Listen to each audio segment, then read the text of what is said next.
Thanks for joining us, my friend. Well, yeah, man, I'm hanging in there. Can't complain at all. What's the biggest thing you learned in the SEC this past weekend? Oh, like I thought it was going into the year. The margins uber thin. Like the margin in this conference and in the sport of college football in general. I think we learned this in the ACC Friday night as well. College football and the parity of college football is at an all-time high.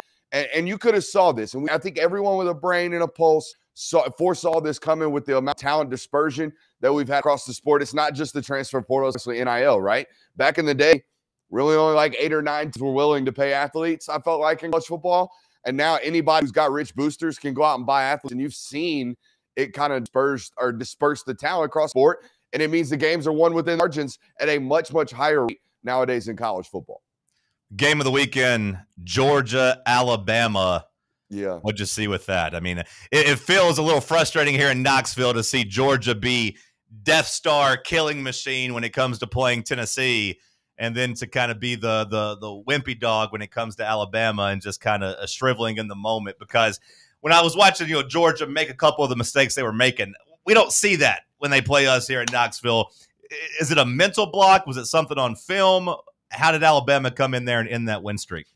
Well, John, the two easiest predictions of the year for me with regards to our content and going on these radio shows and there are only two predictions in the world that are easy for me. When Georgia plays Alabama, I pick Alabama. When Georgia plays Tennessee, I pick Georgia. And it never has anything to do with anything on the film. I just do it because that's what history of these two rivalries, at least right now, tell me to do. In terms of what the film said, man, the film told me Ty Simpson is diabolical on third down.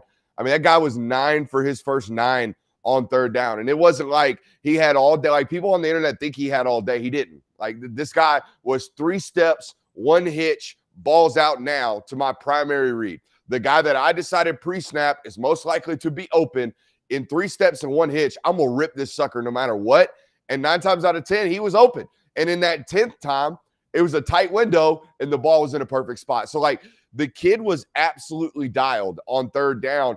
And honestly, he overcame all of their limitations. Like, guys, Alabama can't run the football right now. Really, the only team in the SEC that consistently down to down can, there's 2 of them. It's Georgia and Vanderbilt. One of them is kind of like a mesh option football team with a lot of jet sweep action and a quarterback that's heavily involved in the run game. And the other one's Georgia.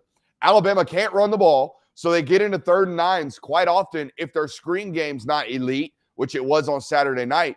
And it didn't matter for that kid. He sat in 3rd and 9 on the road, 93,000, changing stuff at the line of scrimmage, getting it all dialed and locked in, and then just dissecting people on 3rd down. It was rather impressive. I honestly thought there for a while, especially in person, it felt like watching. I remember that clip of Joey Bosa getting mad because he couldn't get home on Tom Brady. He's like, dude, no matter what, I can beat the tackle clean. I ain't getting home on the guy. That's what it felt like on Saturday night, honestly. Does it alleviate all the concerns that we had about Alabama coming out of the Florida State game? Because people were ready to start throwing dirt on them, and I was one of them, saying, they're soft, they're not playing the way they used to. Nick Saban's brand is completely tarnished and ruined. He's no longer there. DeBoer ain't got it. Are all those concerns gone now when you look at Alabama? I mean, I personally don't think so because I watched them absolutely poke LSU last year 42-3 on the road, and then 2 weeks later lay a freaking egg against Oklahoma. So, like, no, I don't think that stuff is gone. And, like, the other thing is when you go home and away in this series, like, you get a different side of view because the home team never really opens up access to themselves as much as the away team does. So, like, last year when I'm in Tuscaloosa, the Alabama sideline is crowded as hell. You can't get anywhere near it, right? It's the home field. Same thing at Tennessee 2 weeks ago, right? So you don't really get a feel of what that team feels like, how they're talking to one another, how they're walking around, how they're vibing, how they're carrying themselves. Buddy, there is a real mental edge, not just a mental block. There's a real mental edge on that Alabama sideline. Them jokers walk around a foot taller. Them dudes walk around like they carry themselves better and faster and more confident when they're playing Georgia. There's no doubt about it. Now, I haven't seen those guys in them road games at other places, but they did not look like that football team against FSU. They look like a football team the moment they got punched in the mouth against FSU goes, well, oh, crap, here it goes again. Like, we're going to lose this one. We'll see y'all next week. That's not how it was. Now, granted, they jumped out and got on top of Georgia pretty quickly in that football game, but They play differently. They seem to play differently. They seem to carry themselves differently when they play the red and black. And I know y'all know this. I know y'all feel this as Tennessee radio folks and Tennessee fans, because y'all say the same crap about Georgia when they play Tennessee. Yeah, problem was we had to say it about Alabama. We had to say it about Florida for a while now. Tennessee has kind of shifted the Alabama series at least a little bit, but that trip to Tuscaloosa in a couple of weeks looks a lot tougher than it did at the beginning of the season. Talking with Brooks Austin, the film guy, over on the Film Guy Network on YouTube, you had a 30-minute breakdown of Tennessee's quarterback, Joey Aguilar. What was your takeaway from Joey's performance, his first road start in the SEC against Mississippi State? My initial takeaway is like it always is with Tennessee fans. If you make one like itty bitty mistake, it could be 27 minutes into a 28-minute breakdown. If you make one mistake that they disagree with, they will eviscerate you. So Tennessee fans, I'm glad my man has allowed me to come on here and apologize. It was not OPI. It was a phantom call. Chris Brazzell absolutely man-child that corner, and he fell down on the ground. I apologize. That's just out front. Now, my YouTube comments, John, my YouTube comments the last 24 hours have been, this guy is a freaking idiot. He's lazy as hell. To hell with this guy. And I'm like, whoa, guys, I'm sorry. It looked like a PI on all 22. I'm sorry. We're connected now. We're connected now. We are, dude. Good God. I get these messages now. I get these messages like, this your boy? This the boy? This your guy here? He says this is OPI. He's a moron. I'm like, relax. So I'm glad you got the apology. All I was really doing in that clip was admiring the absolute hose of a job that the referee did. I mean, guys, the ability to flip your hips and flick that flag all the way into the perfect spot on the run, too. I thought it was rather magical from the ref, and that's all I was looking at. And then people were like, you're lazy. You didn't look at the TV copy. I'm never watching you again. And I'm like, oh, my bad. That's on me. But what did I see on film? I saw about 130 yards of drops, about a 75-yard touchdown drop by Mike Matthews, about a 35-yard drop, I thought, from Braylon Staley, if my memory serves me correct. 65-yard touchdown get called back for PI. So what's that? We're up to like 185 yards on tape that was still left out there, and the Sun gun threw for 335, did he not?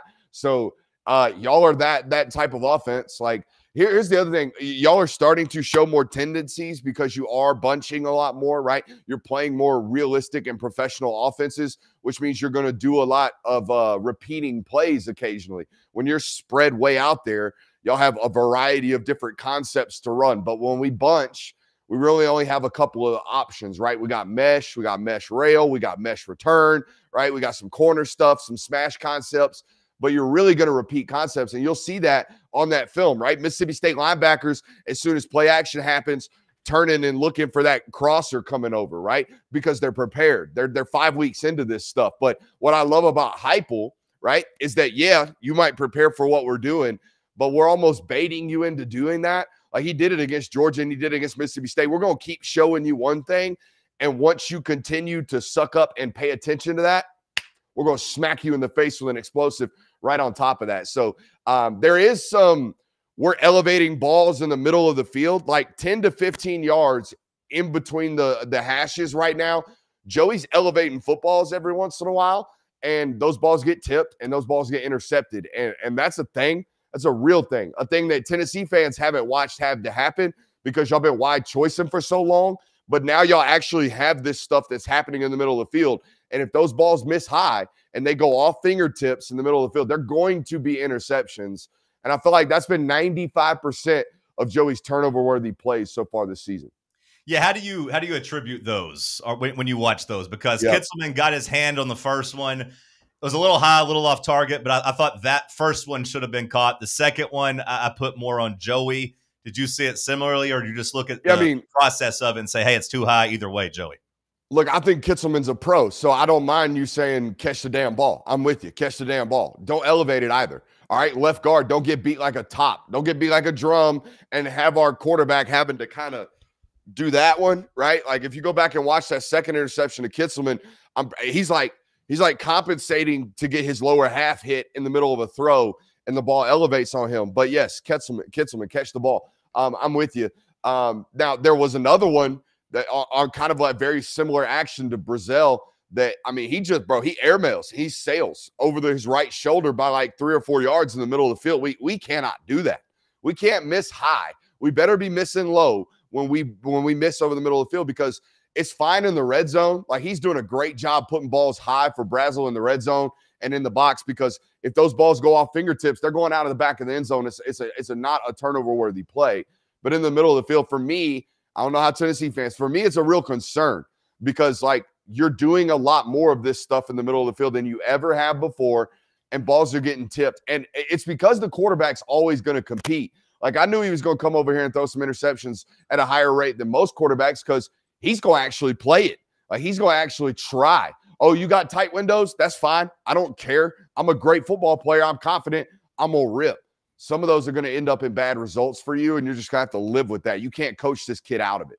How do Tennessee fans feel? That they feel defensive, that they feel like they have to protect their boy Joey because he's been a breath of fresh air and a complete revelation compared to what Tennessee had at quarterback last year. You talked about missing high, missing low. I feel like Nico was missing low on all the throws except the ones deep down the field. He was missing high on all those. So I do think you'll see people. Or worse, not getting to him. Like, Nico took so many unnecessary sacks last year. Nico scrambled when he didn't have to so many times. We don't have to talk about him, but y'all are in such a better place. And you're allowed to do so much more. And I've been talking to defensive coordinators every time y'all get done playing them, and they're like, guys, I spent 3 weeks preparing for what I thought was going to be wide choice, and then they come over here and they live in bunch more than they live in wide choice. So what do? I just chop up 5 days worth of practice, or do I prepare for it all? Which version of them am I going to get? Like, y'all are causing so many more problems for defenses than you have in years prior, in my opinion. Stressors for sure. The hypo run game has been, his bread and butter throughout his tenure. Does it surprise you kind of that this team is ranked 8th in the conference in rushing so far? And is there any sort of concern going forward with kind of the consistency of that rushing attack when you take away some of those chunk plays? Guys, seriously, like, South Carolina Vandy's running the football good. Georgia's running the football good. Ain't nobody else except for maybe Ole Miss out here running the ball well. Ole Miss is doing it because their quarterback's basically their best ball carrier, and Keywan Lacey's an individual, like, special talent right now. But nobody can run the ball. Nobody can run the ball consistently across college football. I think we looked up the stats through the first 4 weeks. The leading team in rushing is a triple option football team, no different than last year. But they're rushing for 30 yards less this year than they were at this time last year. The best of the best is 30 yards worse at it. Okay, so like, I think defenses are changing what we're doing schematically. They're making it much, much harder. I am calling this nowadays in college football sputter, sputter, spit. That's what run games look like. They sputter, they sputter, they sputter, and then they spit one for 35, 40 yards. That's what Tennessee looked like on Saturday. Go back and watch it. They are 3 yards, cloud of dust, 3 yards, cloud of dust. We're just doing this to stay disciplined. Bam, Star Thomas, 35 yards, right? That's what everybody's run game is looking like right now, and I don't know who's going to be able to figure it out. I really don't. Extensions of the screen or the run game via the screen game, and being able to actually run outside the tackle boxes with jets, with counter, with all kinds of different C-gap and beyond type of plays. Those are your only answers. Running between the tackles right now in college football has become harder, in my opinion, than it ever has watching this sport. Every team's had kind of some highs and lows so far in the SEC. You've seen everybody get exposed to some extent. Like you said, you got a lot of film out there on teams now. Who do you think the best team is right now in the SEC, or maybe the top 3 in the SEC based on what you've seen? Yeah, for me, it's Georgia, Alabama, and Tennessee. Like, LSU has no offense right now. Ole Miss looks really, really good. All right, they would be that team on the fringe right there for me. Oklahoma will return to this conversation on the fringe when Mateer gets back. My concern about Oklahoma and Ole Miss together is their line of scrimmage play. Now, Oklahoma's got great defensive linemen, but they do not have great offensive linemen. Ole Miss, they've got Sunterian Perkins, who's apparently disappeared from the earth. I don't know if y'all know this. Sunterian Perkins was a 10.5 sack guy as a true freshman last year. He got a goose egg on the board right now through 4 games. So I don't know what's going on there. Maybe I haven't watched it close enough. Maybe he's just getting all the attention in the world. because there's no Princely Umar-Milan, there's no Walter Nolan, there's no number 89, the fullback who was masquerading as a defensive tackle. Like, they lost a lot of blue chippers on that defensive line last year, Ole Miss. But every time I watch Lane, he finds ways to win. But he hasn't found ways to win on the road just yet this year because they haven't been on the road. So we'll see what Ole Miss looks like on the road. I think those 3 football teams for me, though, Tennessee, Alabama, and Georgia, are kind of – they've solidified. They played good teams, and they've found ways to win in critical situations so far this season. Yeah, they've taken losses, but I think they're really, really, really well-rounded football teams that do, yeah, of course, have their limitations at times, but everybody does in this sport except for the top Big Ten teams. They're flawless because they get to be. They don't have to play 7 ranked football teams. They get to play 3. So there's a total difference. Georgia falling further in the rankings for losing to Alabama than Penn State did for that 55 minutes of atrocious football against Oregon was pretty crazy, pretty laughable.